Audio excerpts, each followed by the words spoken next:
Hi guys!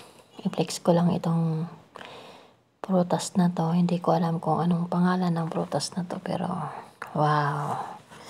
Nung nakita ko to, wala akong masabi kundi wow!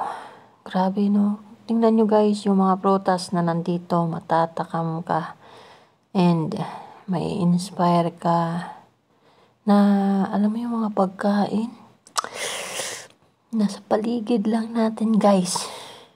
Kailangan lang natin is magtanim. Hindi tayo magugutom kasi ang mga pagkain ay nandyan lang.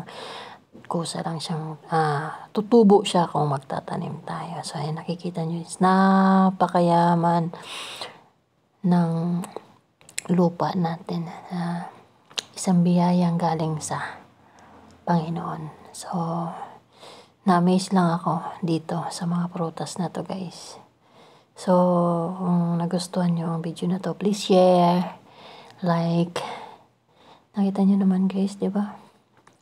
Wala kang masabi, kundi wow.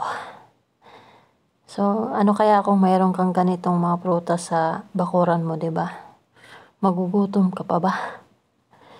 Di ba? So, ang mga pagkain ay nandyan lang. Kailangan lang natin magtanim.